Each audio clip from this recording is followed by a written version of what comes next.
नष्टप्रायेषु अभद्रेषु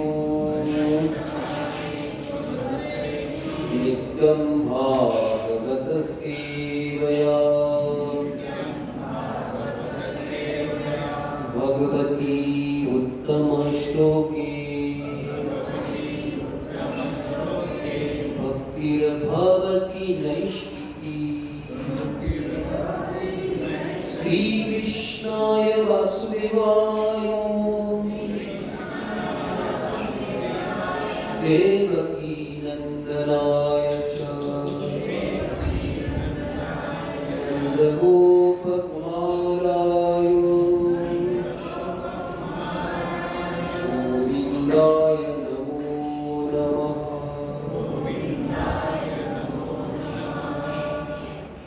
ॐ अज्ञानतिमिरान्धस्य ज्ञानाञ्जनशलाकया चक्षुरुन्मीलितं येन तस्मै श्रीगुरवे नमः। श्रीचैतन्यमनोभीष्टं स्थापितं येन भूतले स्वयं रूपकदामयं ददाति स्वपदान्तिकं वन्देऽहं श्रीकमलं श्रीगुरून् वैष्णवांश्च श्रीरूपं साग्रजातं सगण रघुनाथान्वितं तं सजीवं साद्वैतं सावधूतं कैरणसहितं कृष्णचैतन्यदेवं श्रीराधा कृष्णपदान् सगणललिता श्रीविशाखान्वितांश नमो विष्णुपादाय कृष्णपृष्ठाय भूतले श्रीमते भक्तिवेदान्त स्वामीति नामिने नमस्ते सरस्वती देवे गौरवाणी प्रचारिणे निर्विशेष शून्यवादी पाश्चात्यदेशकारिणे वाञ्छाकल्पतरुश्च कृपासिन्धुभ्यैव च पतितानां पावनेभ्यो वैष्णवेभ्यो नमो नमः। नमो महावदन्याय कृष्णप्रेमप्रदायते कृष्णाय कृष्णचैतन्य नामिने गौरद्विषे नमः। हे कृष्ण करुणा सिन्धु दीनबन्धु जगत्पते गोपेश गोपिकाकान्त राधाकान्त नमस्तुते तप्तकाञ्चन गौरा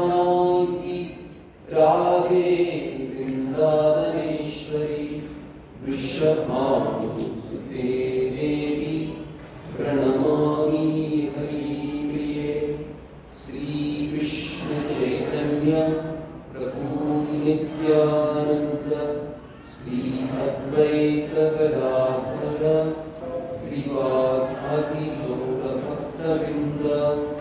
हरे कृष्णा कृष्णा कृष्णा हरे हरे, हरे राम राम राम हरे हरे। हरे कृष्णा कृष्णा कृष्णा हरे हरे, हरे राम राम राम हरे हरे। हरे कृष्णा कृष्णा हरे हरे, हरे राम राम राम हरे हरे। हरे कृष्णा। सगळ्यांना आवाज येतोय का? म्हणजे व्यवस्थित येतोय आवाज? सर्वप्रथम मी वेदा साहेबांना धन्यवाद देतो. त्यांची एवढी तळमळ आहे या भागातल्या लोकांना, किती भक्ती आहे मिळावी अशी त्यांच्या हृदयापासून इच्छा आहे. बस एवढं सगळं करता येते, आपल्याला फक्त येऊन ऐकायचं. एवढा सगळा खर्च करताय का? कारण इथल्या लोकांचा, एवढ्या भागातल्या लोकांचा मुद्दा व्हावा. कृष्ण प्रेम, विठ्ठल प्रेम ज्याला काय त्याला म्हणतात ना, हे सगळ्यांच्या हृदयात जाऊन पोहोचावं त्यांची इच्छा आहे. आपलं सगळ्यांचं काम आहे. खास करून बिहारच्या लोकांना विनंती करतो की जास्तीत लोकांनी यायला पाहिजे, जवळ येतं सगळ्यापेक्षा. तर बाकीच्या सगळ्यांनी सुद्धा प्रबंधन प्रभू गेले 2 महिन्यापासून प्रयास करतात शिक्षण घडवून आणण्याचा. सगळे सरकारचे पकडे सगळे ॲड होते सगळ्यांचं अधिक. आज मी प्रवचनाचा विषय, आज एकादशी आहे, हा पवित्र दिवस आहे. माझ्या मनात आलं की एकादशीची महिमा सांगावी, पण बऱ्यापैकी सगळ्यांना माहिती आहे एकादशी. म्हणून मी परत विचार केला की मी नुकताच जयपूर यात्रेतून आलो आहे. महाभारतातल्या प्रसंगानुसार तिकडची फार एक सुंदर कहाणी आहे. ते म्हणजे खाटूश्याम. सगळ्यांना ऐकायची इच्छा आहे?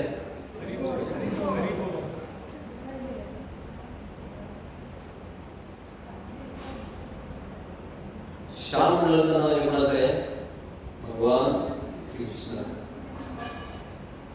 पण या ठिकाणी हे श्याम नाव आहे, श्रीकृष्णच नाही नाव.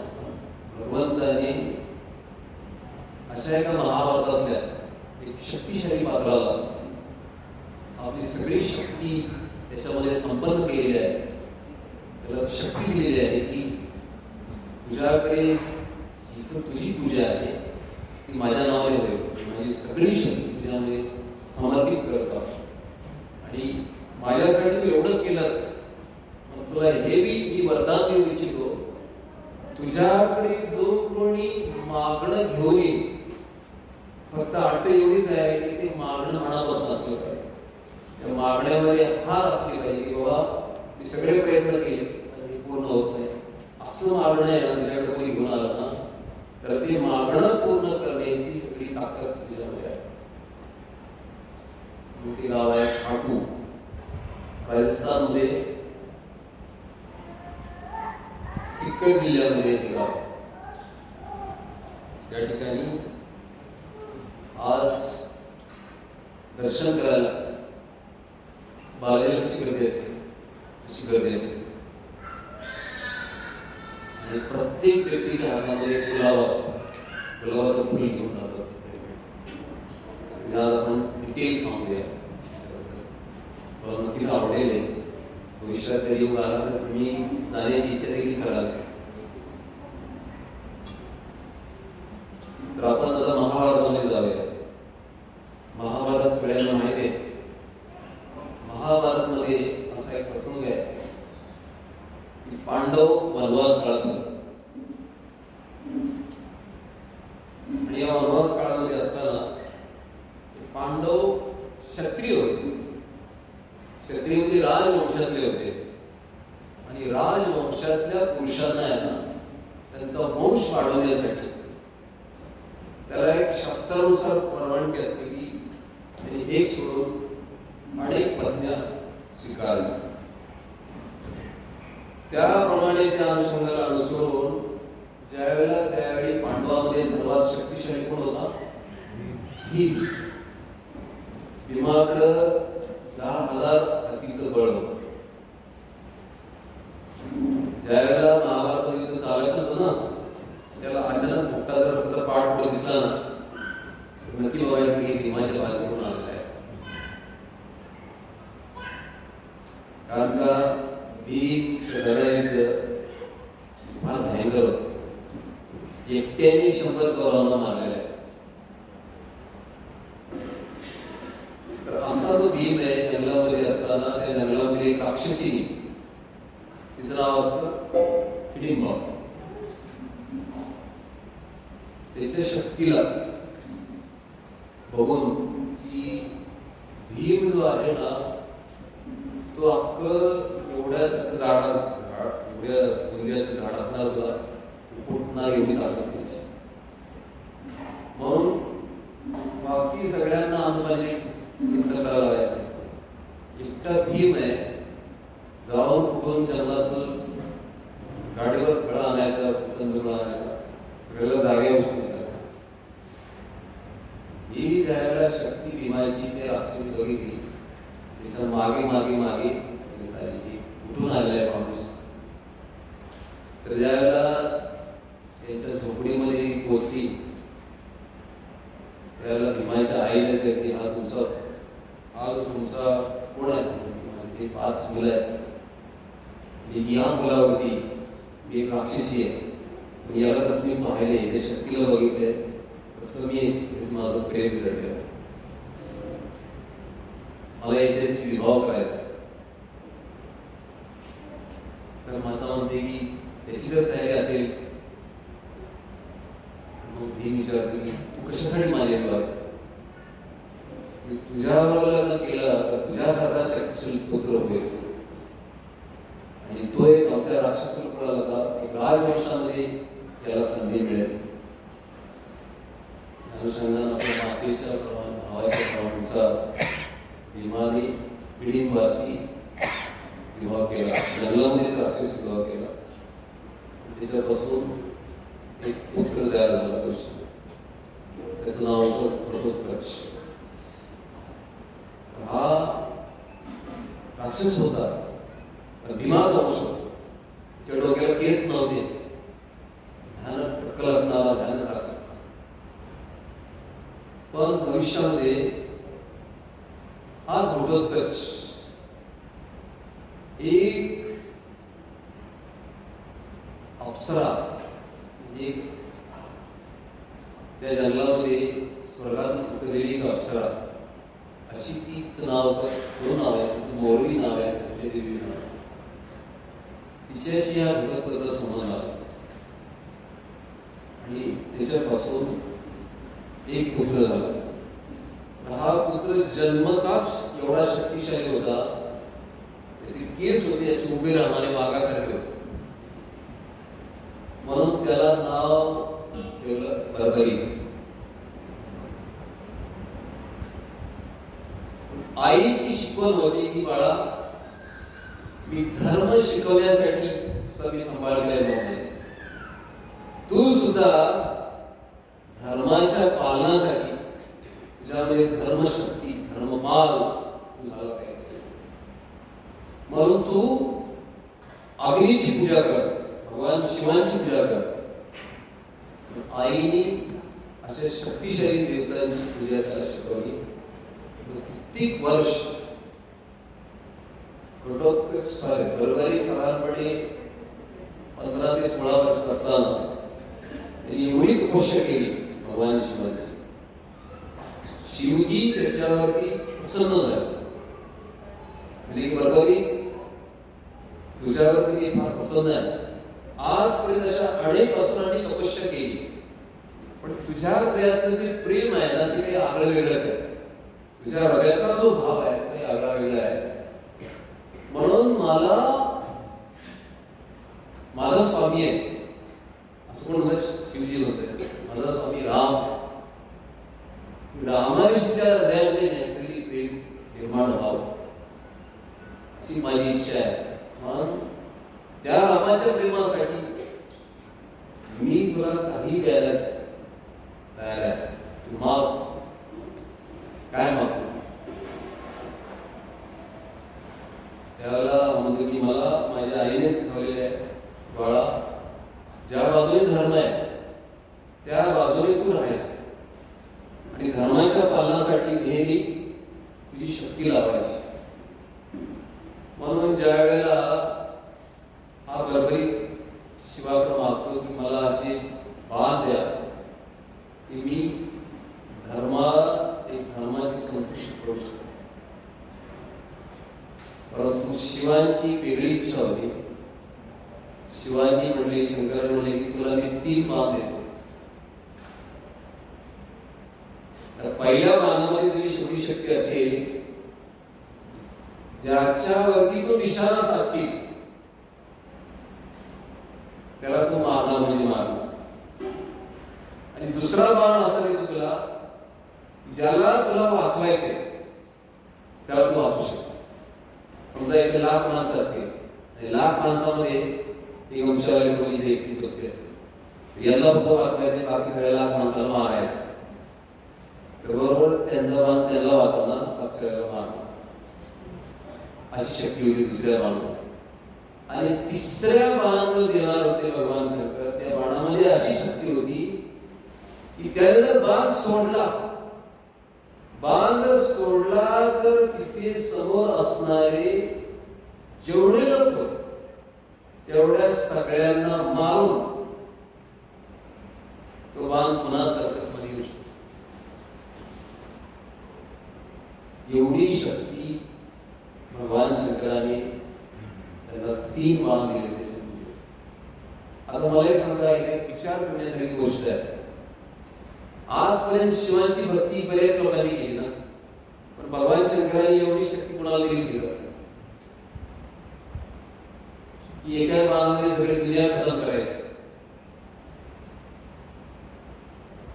सहजपणे वेगवेगळ्या लोकांना समजा वक्रासुला आशीर्वाद देत आहे की त्याच्या हार्ट व्हायची, ते सगळं काय आहे, अनेक कुणाला काय काय आशीर्वाद दिला. पण बरोबरीला जो आशीर्वाद दिला ना, तो बाण दिला होता, त्या बाणाची शक्ती होती. त्याचा तिसरा बाण ज्या ठिकाणी जाईल तो तिथलं सगळं नष्ट करून परत पाल्यामध्ये परत येतो. एवढी ताकद होती.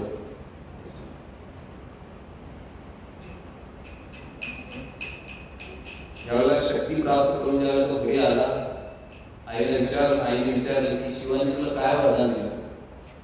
म्हणजे की शिवानी मला 3 बाण दिले. माझा पहिला बाण जिथं जाईल सगळं मी ज्याला मारायचं त्याला तो मारू शकतो. दुसरा बाणाची ताकद आहे, ज्याला मी वाचू शकेल त्याला तो वाचू शकणार आहे. मात्र तिसरा बाण माझ्याकडे असा आहे की तो बाण सोडला मी ज्यांना मारू इच्छितो.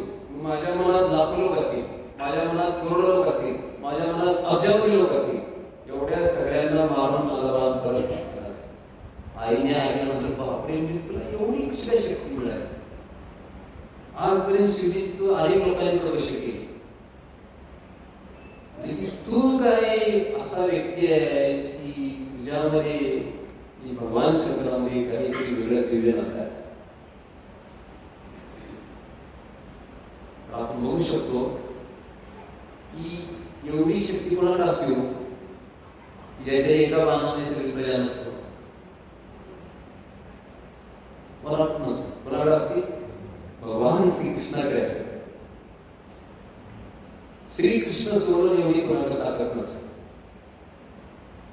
त्याच्या मनात ज्याला मारायचं, ज्याला वाचायचं, मनात ज्याला वाचायचं, एवढी ताकद आहे भगवान श्रीकृष्ण सोडून कोणाकडेही नाही. भले शिवाने दिली तरी पण शिवजीकडे सुद्धा ताकद.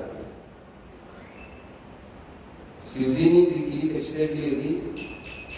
त्यांच्या स्वामीचं प्रेम वाढवण्यासाठी.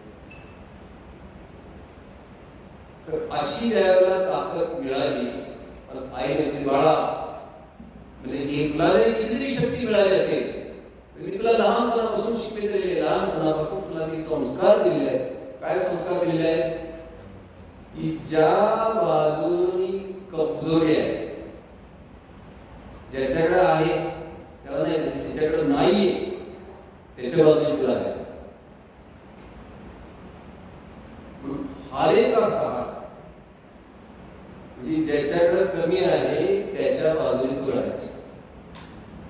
ज्याने समजा एकाकडे धन आहे, एकाकडे धन नाही, तू बाजू कोणाची घ्यायची? त्याच्याकडे धन नाही त्याची बाजू घ्यायची. त्यामुळे एका बाजूला असेल लाखो सैन्य, एका बाजूला थोडे सैन्य, तू बाजू कोणाची घ्यायची? कमी सैन्य व्हायचं. एक माणूस कमिटी माणूस तुझ्याकडे आलाय, एक माणूस तुझ्याकडे हात जोडून आलाय, तू बाजू कोणाची घ्यायची? कमी तुझ्याकडे हात जोडून आलाय. म्हणून ज्याच्याकडे कमी आहे त्याची तू बाजू घ्यायची. याच सकारात्मक धर्माचं पालन होईल. मी लहानपणापासून शिकवत आलेले आहे. ठीक आहे, ही माझ्या तिन्ही बाणांची शक्ती आहे, तिच्या सांगण्याप्रमाणे मी तशीच वापरेन. जिथं हार आहे त्या व्यक्तीचा मी स्वीकार करेन, त्याच्या बाजूने मी उभा राहील. जिथं कमेंट आहे त्याच्या बाजूने मी उभा राहणार नाही. त्यावेळेला ही बातमी बरोबरीला भगवान शंकराने एवढी शक्ती दिली, ही सगळी बातमी दुर्योधनापर्यंत पोहोचली. आणि स्वाभाविकपणे भगवान श्रीकृष्णापर्यंत पोहोचलीच आहे. ज्यावेळेला भगवान श्रीकृष्णाने समजलं की बरोबरी जवळ एवढी प्रचंड शक्ती आहे आणि याने आईला वचन दिलं, माता ज्या पार्टीचा व्यक्ती हारेल त्या पार्टीची मी बाजू घेणार. त्याने शरणागती घेतली बाबा की मी कोण शरण आलाय, त्याची बाजू पंपत पडलेली आहे, त्याच्या बाजूने घेत आहे. तसं भगवान श्रीकृष्णाला समजलं. त्यावेळेला भगवान श्रीकृष्ण की याला जे वरदान मिळाले आहे ना, ते जेवढं फायद्याचे तेवढं तोटे सुद्धा आहेत. कारण का, ज्याला आता लोकांचं समजा युद्ध झालं, धर्माचं आणि अधर्माचं युद्ध आहे, तर अधर्म नाट्यबाजाने म्हणला की मी हारलो, तर हा अधर्माची बाजू घ्या.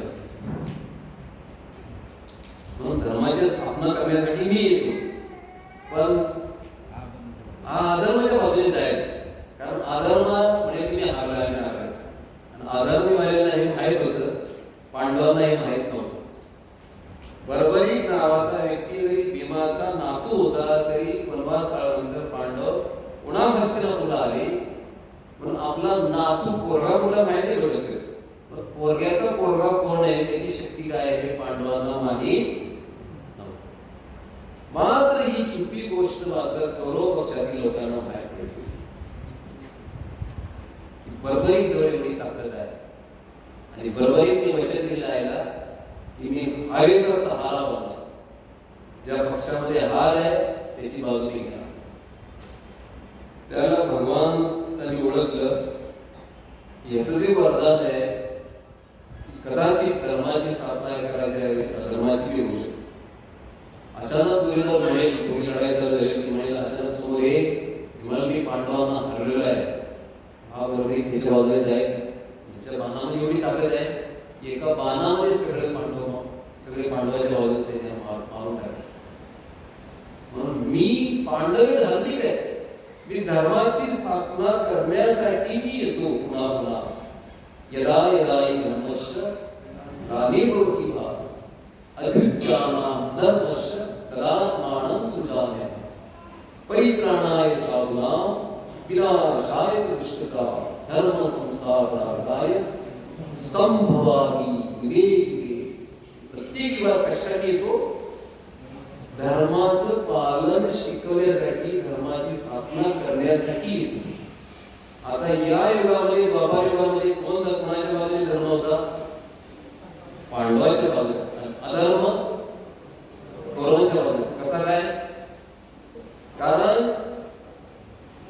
दुर्योधनाला भगवान श्रीकृष्णाने विनंती केली, बाबा तुमचे सख्खे चुलत भाऊ आहेत की त्यांच्या अर्धा हिस्सा त्यांचा आहे, तुम्ही त्यांना सहजपणे द्यायला पाहिजे. तर दुर्योधनाला विनंती केली तर दुर्योधन काय म्हणाला? म्हणला की त्यांच्या मनगडात ताकद असेल तर त्यांनी घ्यावी पाहणं. क्षत्रिय आहेत ना, क्षत्रियांचा धर्म आहे युद्ध करणे. मग ते त्यांच्या आईने वनवासात पुढे गेली, वनवासात झाली. आता ते आमच्या हक्काचे आमचे सांगतात ना, तर मग क्षत्रिय आहेत ना ते, म्हणजे देवतांचे पुत्र आहेत काय, मग त्यांनी मनगडात ताकद आहे, त्यांनी पाहणं घ्यावी. मग ज्यावेळेला हे श्रीकृष्णाला श्रीकृष्ण म्हणताय घेतील ते, पण भांडण्यापेक्षा शांती कधी चांगली आहे. भांडण्यापासून काय मिळणार आहे? मग शांती स्थापण्यासाठी बाबा ते तुम्ही जास्त आहे, तुम्ही 100 आहे, ते फक्त 5 आहे, तुम्ही त्याने जास्त घेऊ नका, फक्त 5 गाव द्या ना, एक गाव, तरी ती शांत होती. तुम्ही 100 आहे ना, तुमची 100ला तुम्ही वाटून घ्या, ते 5च जण आहे. कारण अर्धा हिस्सा पाहिजे, पण तुम्ही अर्धा देत नाही ना, तर 5च गाव आहेत. दुर्योधन काय म्हणाला? 5 गावं एका स्त्रीच्या टोकावरती जेवढी जमीन बसेल ना, तेवढी सुद्धा देणार नाही.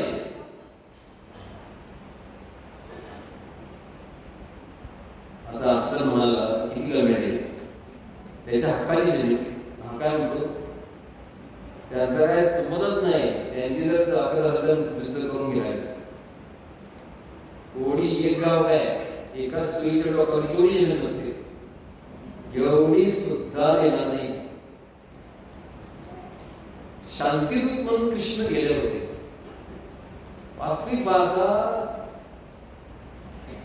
बरेच लोक म्हणतात की सगळं कृष्णाने युद्ध केलं, कृष्णाने सगळं करतात, पण वास्तविक पाहते हे लक्षात आलं पाहिजे की कृष्ण हे शांतीदाता आहे. जगामध्ये खरा धर्म शांतीने होतो, प्रेमाने होतो. खरा तो एकची धर्म जगाला प्रेम अर्पावे. प्रेमाने खरा धर्म स्थापन होतो. पण श्रीकृष्णाच्या अगोदर ही इच्छा होती, त्यासाठी शांती दूत स्थापना म्हणून गेले होते ते. पण या ठिकाणी हा म्हणतो की एक स्त्रीच्या टोकावर सुद्धा जमीन देणार नाहीये. त्याला कृष्ण म्हणतात याआधी युद्ध निश्चित आहे. युद्ध असं निश्चित माया आमच्या घरी 56 प्रकारचे भोग बनवले आहेत, ते तुम्ही खायला चला. श्रीकृष्ण म्हणतात त्याला शांती कळत नाहीये, त्याच्या घरची 56 भोग मला काही शांती नाही. ज्याच्या हृदयामध्ये एवढी घमेंड आहे, त्याच्या घरचं अन्न खाऊन कोणाला शांती मिळणार? म्हणून श्रीकृष्ण तिथे गेले नाहीत. कृष्ण कुठे गेले? विदुराच्या घरी गेले. विदुराचं घर गरीब होतं. पांडवाच्या याच्या बाजूला एक सेनापती होता. त्याच्याकडे काय असणार?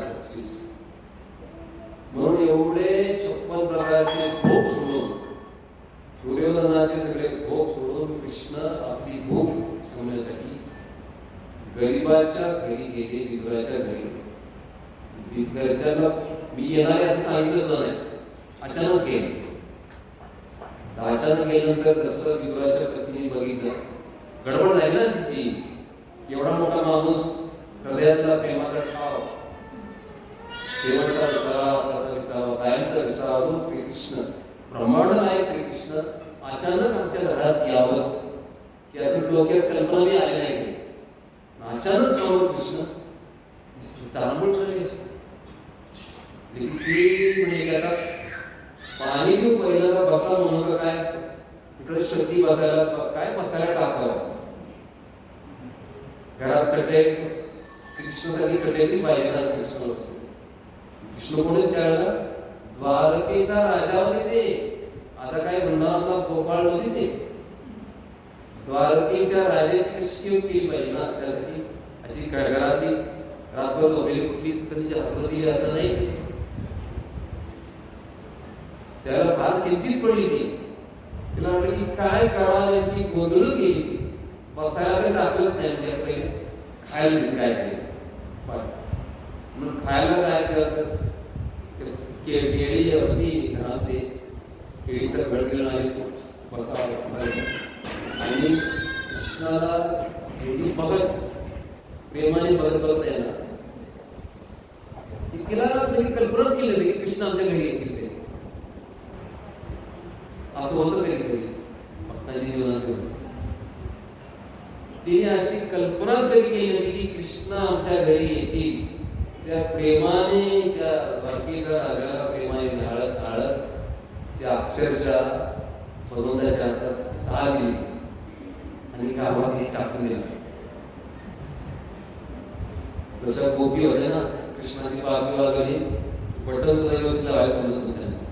वरचं बटन खायला, खालचं बटन वर. हा प्रेमाचं उद्दीपन आहे, एक वेगळा रस आहे. जसं विदुराच्या पत्नीमध्ये थोडा सुनावला आणि अक्षरशः तिने केळाची साल कमली आणि सुंदर असा गाभा, मधुर असा गाभा तिने अक्षरशः बाहेर काढला. आता बघितल्यानंतर यजमान की काय मूर्ख बाई, त्याला एवढंच कळत नाही की साल कुठली गाभा कुठल्या ते. पण कृष्ण काय ओळखतात?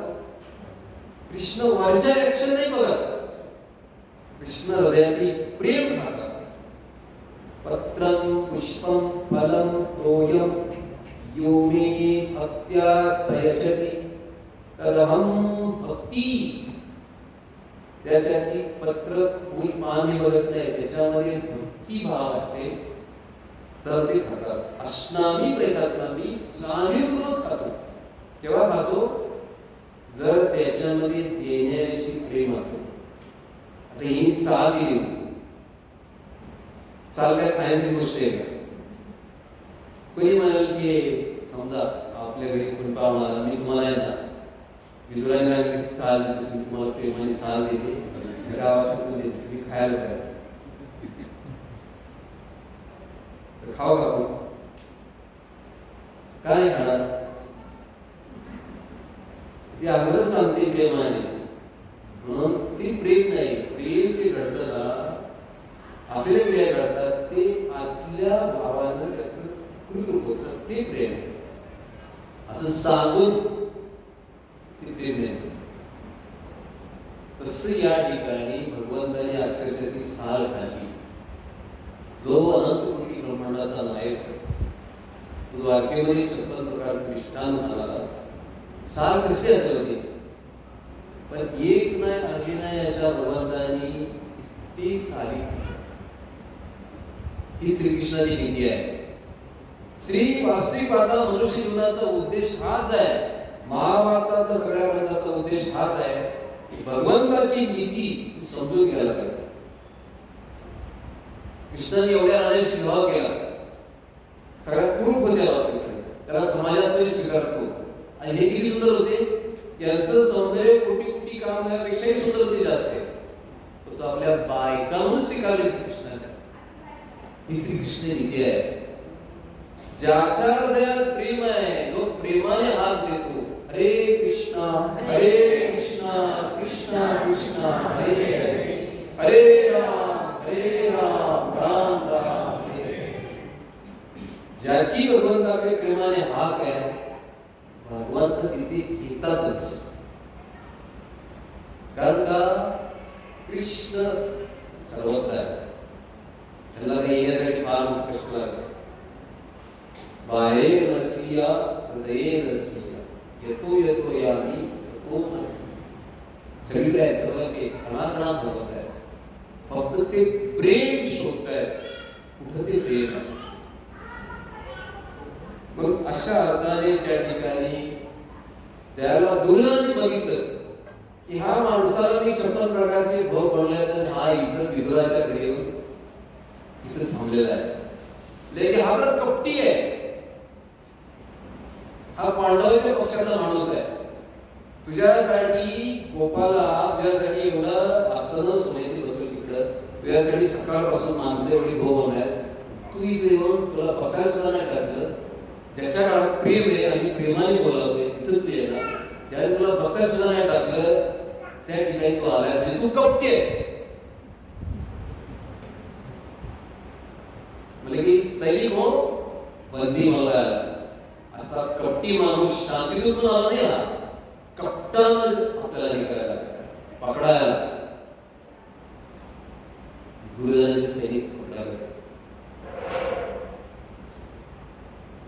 कृष्ण म्हणजे की त्याला आपण थोडे चमत्कार दाखवला शरीरातून तेज दुर्योधनाच्या डोळ्यात प्रकाश सूर्य जसा डोळ्यातून किरण सगळी किरण अशी यायला लागली. प्रकाश किसणात हे कुठला असा प्रकाश आला देखील हा नाटके यांनी कुठेतरी खूप सिद्धी प्राप्त केलेली आहे.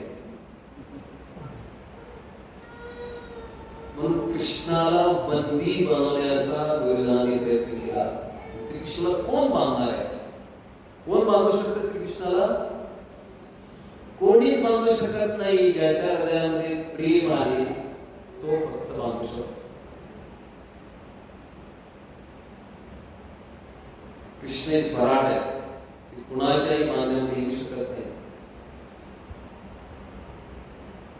एवढा सगळा चमत्कार भगवान श्रीकृष्णाने थोडी दिव्य शक्ती दाखवली तरी कृष्ण हे अनंत कोटी ब्रह्मांड नायक आहेत या मूर्खाला समजलं नाही. का समजत नाही? ज्या वेळेला आपल्या हृदयामध्ये वेगळी घमंड असते, आपण ज्यावेळेला स्वतःच्यावरती डिपेंड राहतो, माझ्यामध्ये ताकद आहे, त्यावेळेला श्रीकृष्ण त्याला दिसू शकत नाही. श्रीकृष्ण सगळीकडे आहेत, कुठं नाही, कोणाला दिसतात श्रीकृष्ण? ज्याच्या हृदयात घमंड आहे म्हणजे की सगळं भगवंताच्या कृपेने चाललंय असा ज्याचा भाव आहे ना त्याला श्रीकृष्ण दिसतात. पण हे माझ्या शक्तीने चाललेलं आहे त्याला म्हणतो श्रीकृष्ण दिसू शकत नाही. म्हणून श्रीकृष्ण दुर्योधनाला दिसले नाही.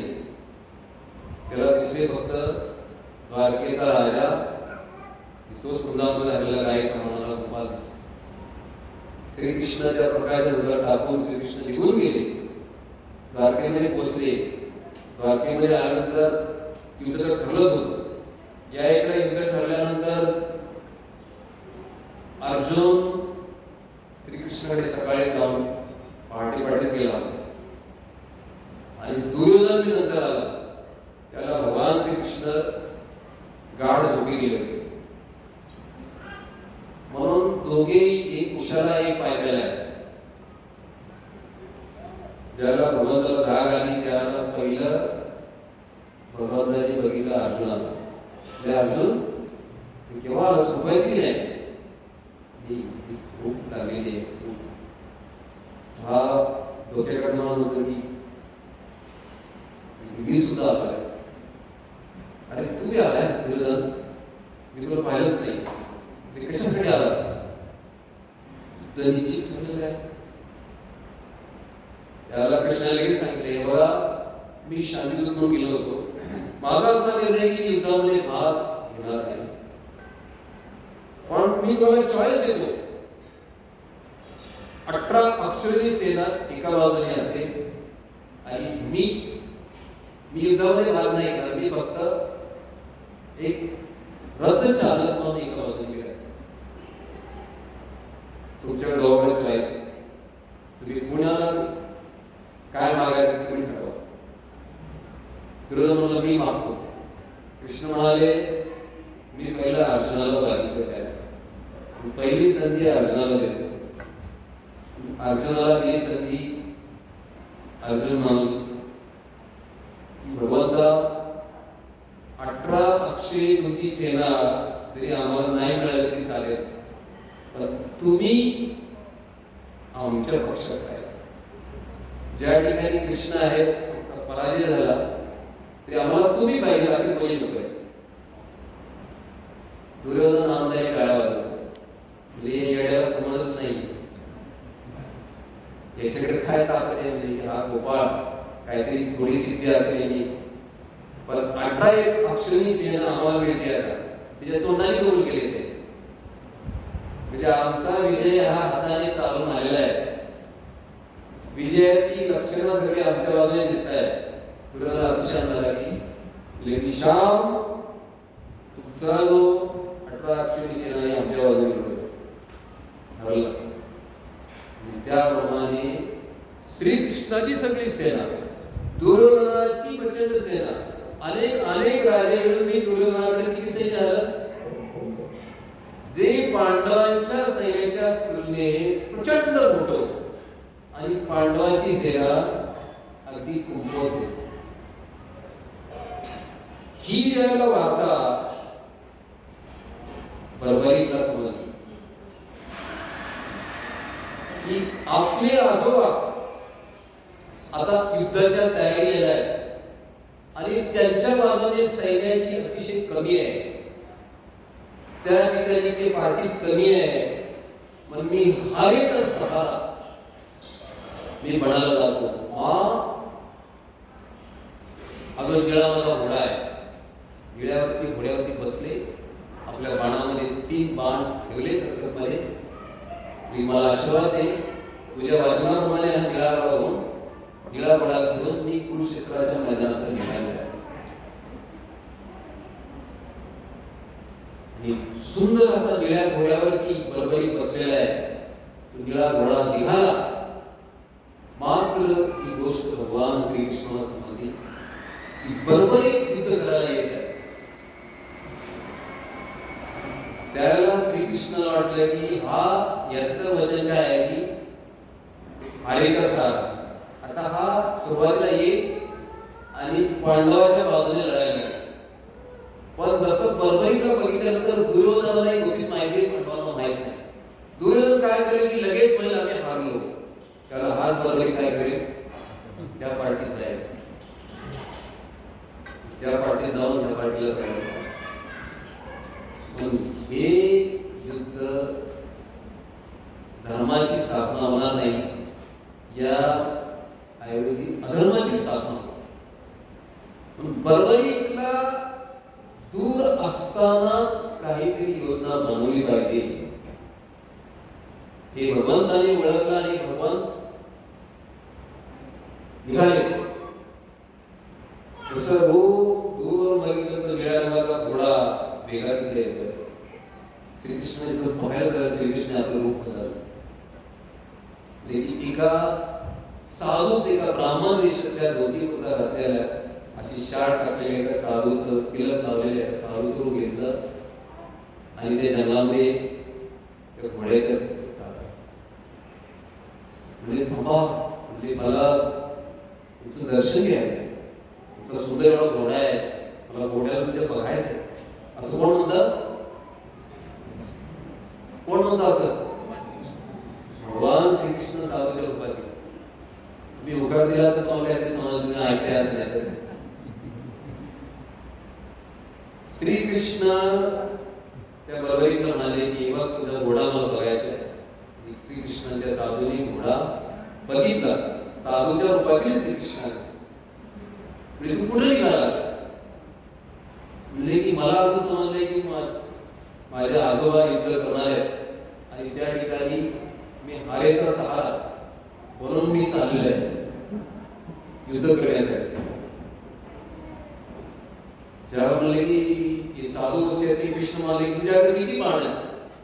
माझ्याकडे 3 बाण आहेत. म्हणजे 3, एक नाही अर्धा नाही 3 बाण. त्याला साधू विषयी कृष्ण हसायला लागले.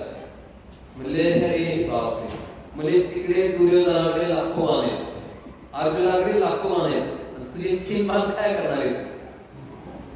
3 बाण काय होणार तुझ्या आजोबाच्या बाजूने तू निघाला युद्ध करायला? तुझ्याकडे फक्त 3 बाण आहे, त्यांच्याकडे असे लाखो बाण आहेत त्यांच्या कर्कसमध्ये. अर्जुनाकडे किती बाण आहे? 5 शक्तिशाली बाण आहेत. त्याच्या व्यतिरिक्त अनेक बाण आहेत. दुर्योधनाच्या, कर्णाच्या, कृष्णाच्या किती बाण आहेत. म्हणजे 3 बाण काय तिथे करणार? त्यासाठी तुझा घोडा आपला, मी ब्राह्मण आहे, मला वाटतं तुम्ही एकदाच भाग घेतला न बरं आहे. त्याला बर्बरीला राग आला. हे साधू, तू माझ्या 3 बाणाला काय समजतो? माहिती तुला या 3 बाणाची शक्ती काय? सांग ना, मला काहीच नाही. त्यावेळेला म्हणले की माझा पहिला बाण आहे, ज्याला मी चिन्हांकित करतो. अमुक व्यक्तीला चिन्हांकित करायचे, त्या व्यक्तीला माझा बाण मारतो म्हणजे मारतो. असा माझा बाण फिरत नाही. माझा दुसरा बाण आहे, असे लाखो लोक असतील आणि अमुक व्यक्तीला मला वाचवायचे. लाखो लोकांना मारून अमुक व्यक्तीला माझा बाण वाचू शकतो. आणि माझा तिसरा बाण आहे, माझ्या तिसऱ्या बाणामध्ये एवढी शक्ती आहे की त्या ठिकाणी जरी अब्जावधी जरी प्रजा असेल तेवढ्या सगळ्यांना मारून माझा बाण माझ्या कर्कश करीत नाही. ही शक्ती तू कोणाकडून घेतलीस? मी शक्ती म्हणले की साक्षात भगवान शंकराकडून मी प्राप्त केलेली आहे. म्हणजे तिसऱ्या बाणामध्ये एवढी शक्ती आहे, वास्तविक बघा कुरुक्षेत्रात युद्ध मी एकटा समाप्त करणार. बाकीच्या कोणाला लढायची आवश्यकताच नाही, फक्त ते मला हार स्वीकारले पाहिजे. म्हणजे की नुसतं बोलतोय तो, नुसतं बोलून काय कोणी बोलल की मला दाखवते थोडं तरी काय खरं आहे का सगळं? तुम्हाला बघायचंय? हा दाखवू ना, मला ते समजले काय तुझ्या बाणात काय. कृष्ण म्हणाले की तुझ्या बाणामध्ये एवढी ताकद आहे, समोर एक पिंपळाचं झाड आहे. तिसरा बाण जर तुझा एवढा ताकदवान आहे तर जास्त काय नको. या पिंपळाच्या झाडावर जेवढी पान आहे एवढ्या सगळ्या पानाला बरोबर तुझा मधोमध छेदलं पाहिजे पानाला. आणि भगवान श्रीकृष्णाने त्या साधूसाठी श्रीकृष्णाने काय केलं, एक पान तोडून आहे आपल्या पायात आली. ती बरोबरीला कळूच दिलं नाही. श्रीकृष्णाकडे एवढी शक्ती आहे, आपल्या पायाखाली लावून दे. म्हणजे आता सोड तुझा बाण, बघू तुझ्या बाणाने एवढी ताकद आहे का. सगळ्या पिंपळाच्या झाडाला छेदतोय तसा बरोबरीने बाण सोडला. त्या झाडावरती जेवढी पानं होती, किती पानं असतात पिंपळाच्या झाडावर कुणी मोजले? प्रत्येक पानाला बाण छेदून हा बाण कुठं आला, भगवान श्रीकृष्णाच्या पायावर येऊन पुढे चक्कर मारायला. म्हणजे ते साधू कृष्ण म्हणाले की हा बाण माझ्या पायावर काय चक्कर मारायला. म्हणजे की साधू चारती हा बाण आहे सगळ्या पानाला छेदून इथं चक्कर मारतोय. निश्चितच त्या पिंपळाच्या झाडाचं एक पान तुमच्या पायात आले.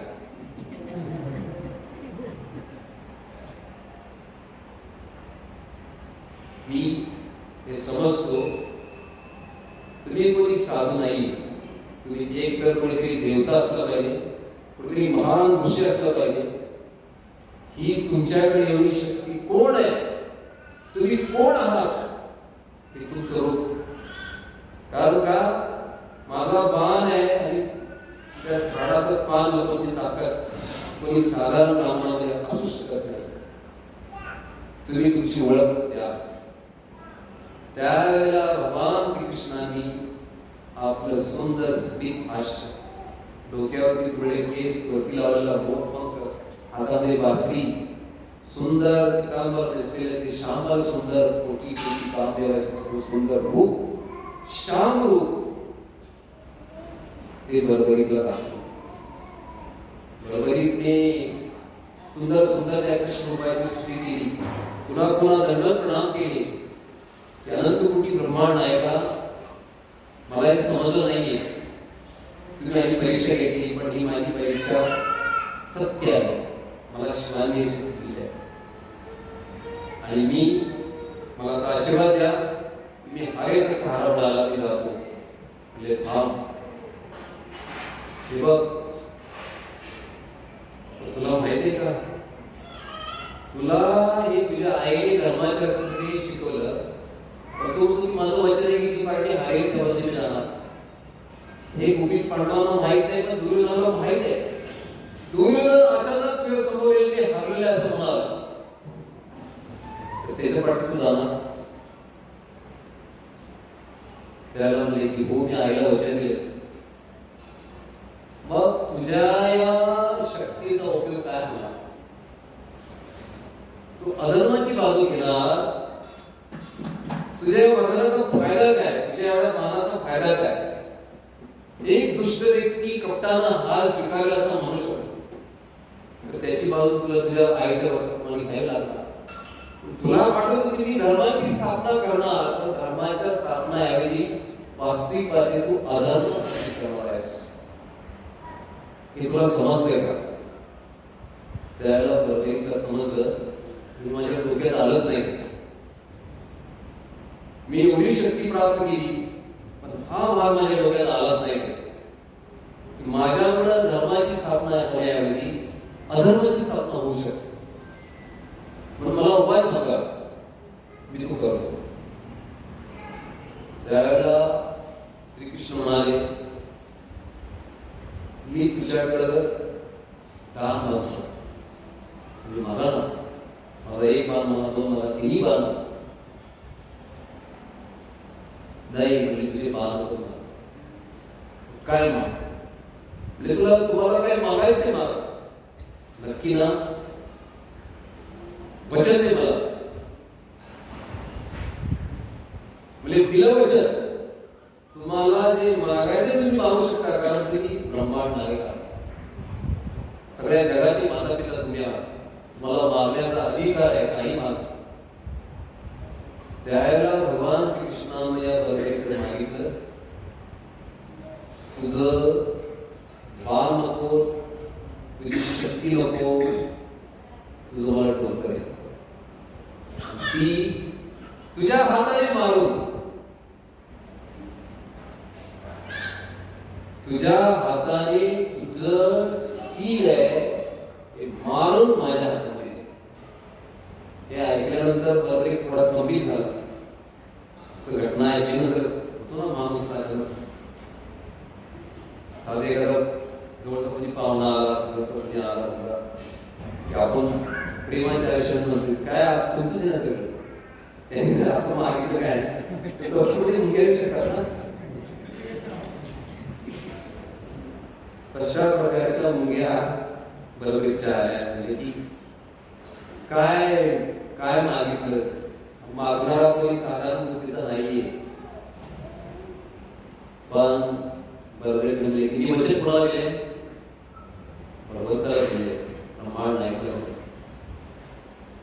म्हणजे की हे जी जीभ आहे, एकदा या जीभेतून शब्द बाहेर पडले ती परत घ्यायची. एकदा मी वचन दिलं त्यागायचं, तर परत ते घ्यायचं.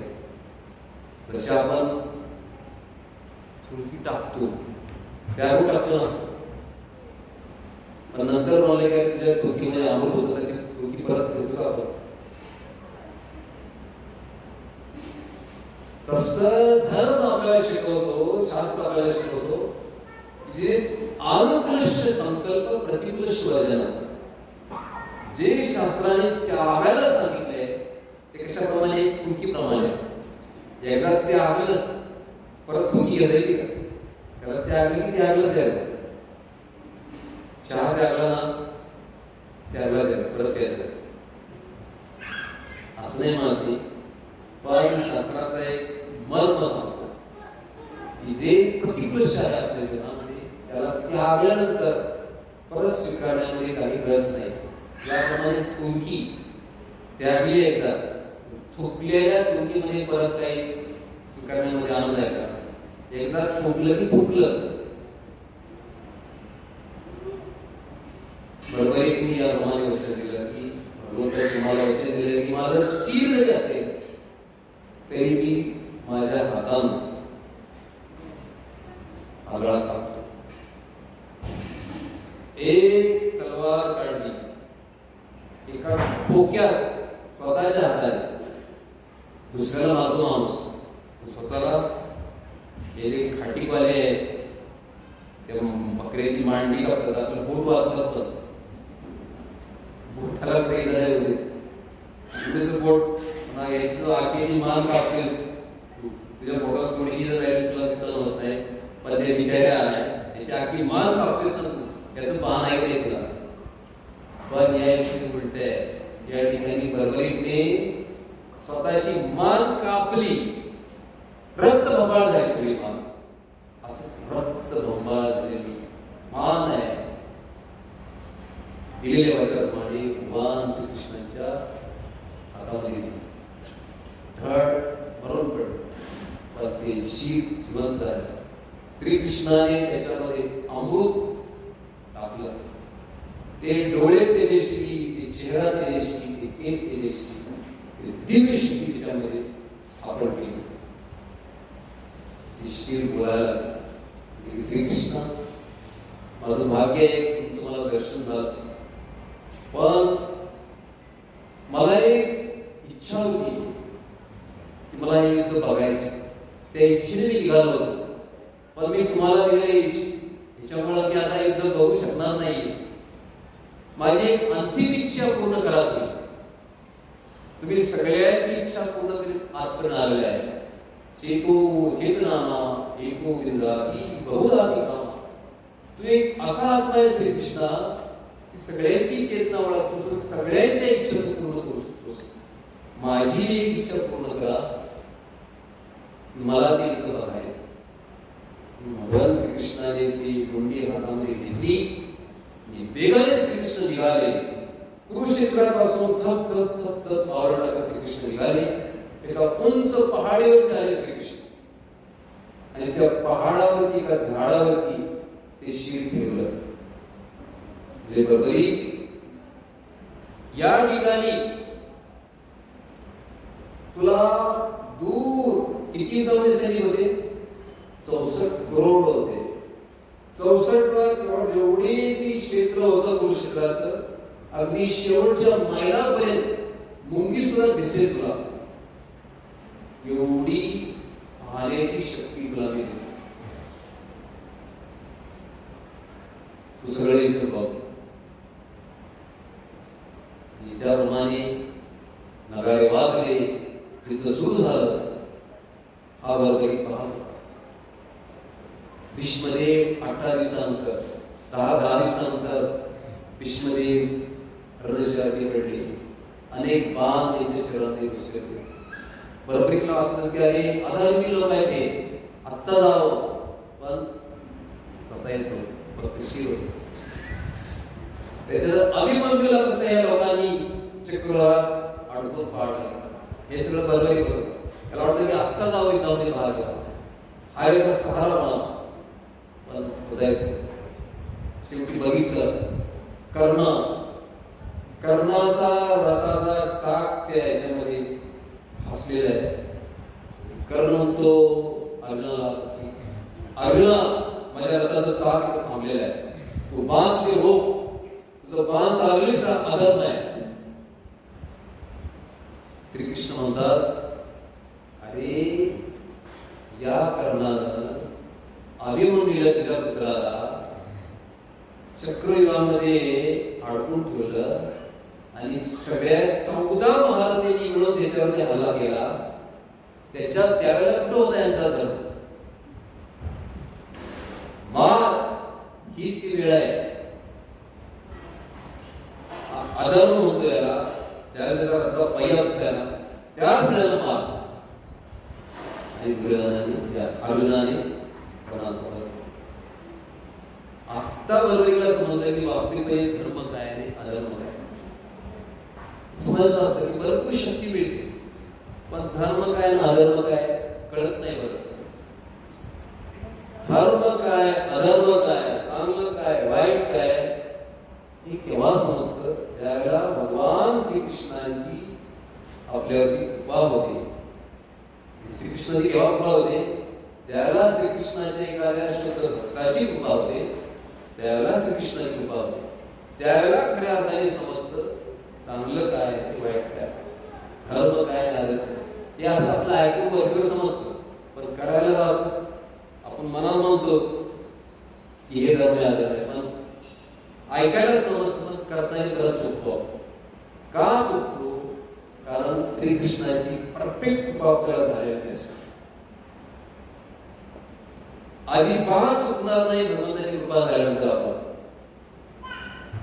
त्यावेळेला वैदिकला समजलं की वास्तविकपणे हा करुण अधर्मी आहे आणि आता अर्जुनाने याला मारलंय. त्यावेळेला शेवटी दुर्योधन आणि भीमाचे गदायुद्ध होतं. त्याला दुर्योधनाचा अंत होतो. बरोबरीतला फार आनंद होतो. माझ्या आजोबा साक्षात भीम आहे, किती चक्रायाने या सगळ्या कौरवांना याने मारला. वास्तविक प्रकारे हारेचा सहारा माझ्या आजोबासाठी दिला होतो, पण माझ्या वचनाप्रमाणे आईच्या वचनाप्रमाणे मी दिसणार होतो. श्रीकृष्णाने मला वाचवा केलं, अधर्मापासून वाचवा. हे सगळं युद्ध झाल्यानंतर युधिष्ठिर राजा राजगद्दीवरती बसले. सगळी सभा जमली, मोठा राजाभिषेक झाला. त्यावेळेला चर्चा सुरू झाली आणि अचानक भीम म्हणतो, मी हे सगळे 100 कौरव मारले. वास्तविक पाहता या सगळ्या युद्धाचं श्रेय हे युद्ध जिंकलंय हे कोणामुळे जिंकलंय? माझ्यामुळे. अर्जुन म्हणतो, तू काय आहे दादा, माझी मान साखळीसाठी चालली म्हणून युद्ध जिंकतात. श्रेय वास्तविक मला काय नकुल सगळे म्हणतात की आम्ही सगळे मागून सगळं बॅकिंग सांभाळलं. हे जर बॅकिंग सांभाळलं असतं युद्ध जिंकला असतं, म्हणून श्रेय आम्हाला पाहिजे. युधिष्ठिर महाराज म्हणतात, मी सुरुवातीलाच जाऊन भीष्मासारख्या लोकांचा आशीर्वाद घेतला. भीष्माने द्रोणाचार्याने आशीर्वाद दिला म्हणून युद्ध जिंकलं. हे जर नसतं केलं तिथं जिंकता आलं असतं का? सगळ्यांची उत्तर बरोबर होती का नाही? सगळ्यांची बरोबर होती उत्तर. पण आणखी कुठेतरी कायच होत. पण भगवान श्रीकृष्णाने सुंदर लीला रचली होती. वास्तविक आता मनाला जिंकता येतं. मन एवढं सूक्ष्म आहे, पण मनापेक्षा बुद्धी सूक्ष्म आहे आणि बुद्धीपेक्षा अहंकार सूक्ष्म. माणसाने भक्तीच्या सर्वोच्च स्टेजवरती जरी गेला तरी शेवटी सगळ्यात सूक्ष्म भाग आहे तो अहंकार आहे. तो थोडा जिवंत आणि तो त्याच्याही पलीकडे गेल्याशिवाय श्रीकृष्णाला प्राप्त करता येते. म्हणून पांडवाकडं